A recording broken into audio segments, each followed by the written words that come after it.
Coming up on Network Africa, Africa's youngest billionaire, Mohamed Dewji, abducted in Tanzania.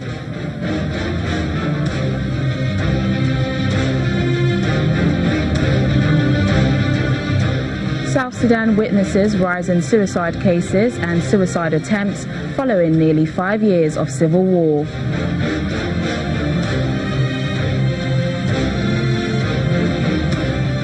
And the world marks International Day of the Girl Child.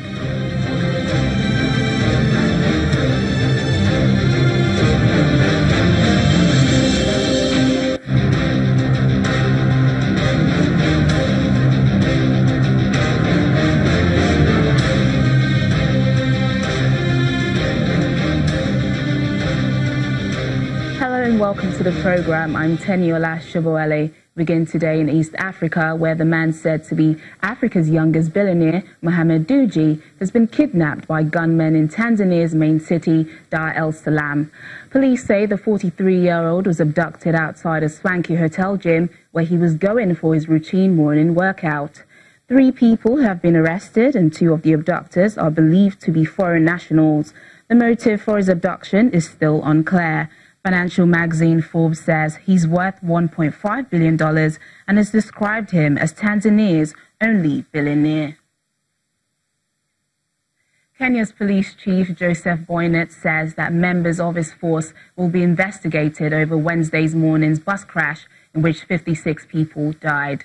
This comes after the owners of the bus company were arrested. While giving a press conference in the capital, Nairobi, Mr. Boynet says that the bus was licensed to carry 62 passengers, but 71 people were on board.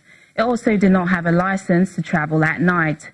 There will be an investigation into whether police deliberately ignored the flouting of the regulations. This is the aftermath of a horrific bus crash in Kenya. At least 50 people, including 7 children, are dead after this bus swerved off a steep slope on a road between Nairobi and the western city of Kisumu. Initial information we got is that the driver lost control of the vehicle and rode down this cliff where it landed down there. And as a result of that accident, we have lost several lives. So far, we have been able to count 50 persons dead as a result of the accident. Yes, 50, 31 men, 12 women, and 7 children. A few survivors were rescued from the scene and taken to various hospitals within the county, some at Mohoroni, Fort Tenan, and some at Kericho County Hospital.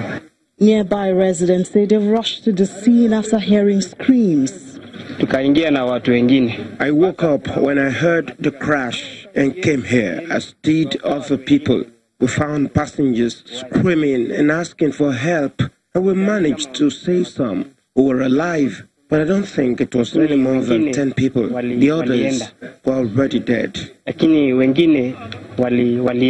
The few survivors have been taken to the hospital for treatment. President Uhuru Kenyatta has called the incident catastrophic, and he says authorities are investigating the cause of the accident.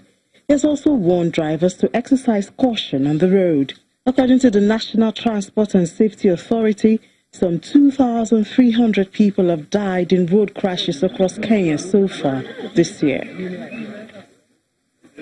Nigeria and India are marking 60 years of diplomatic relations this year, and the country's Minister of State for External Affairs, Mubashir Akbar, has been speaking on the factors responsible for the growing partnership between both countries.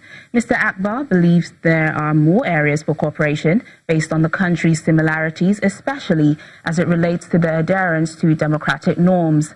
The Indian minister said this at the Nigeria Institute of International Affairs in Lagos, where he delivered a speech to mark the 60 years of diplomatic ties established since 1958. Democracy is not simply the right to vote once in 5 years. Democracy is the right to speak out every day. In fact, a bit of the bitter fallout of democracy is just not simply the right to speak sense, it also gives you the right to speak nonsense. But democracy also means pluralism. And without pluralism, we cannot proceed towards the horizons created by the 21st century. And pluralism is one of the most inspirational realities of both my country and Nigeria. Pluralism means the equality of every citizen,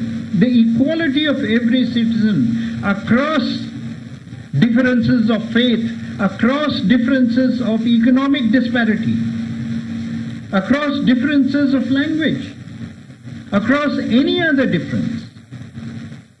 The unity of the nation, the unity represented by the flag, is actually the unity of diversity. And it is a very heartwarming experience to find that my very first engagement in Nigeria was a visit to the National Mosque and then the National Church. That is what we are, and that is what we have been for centuries.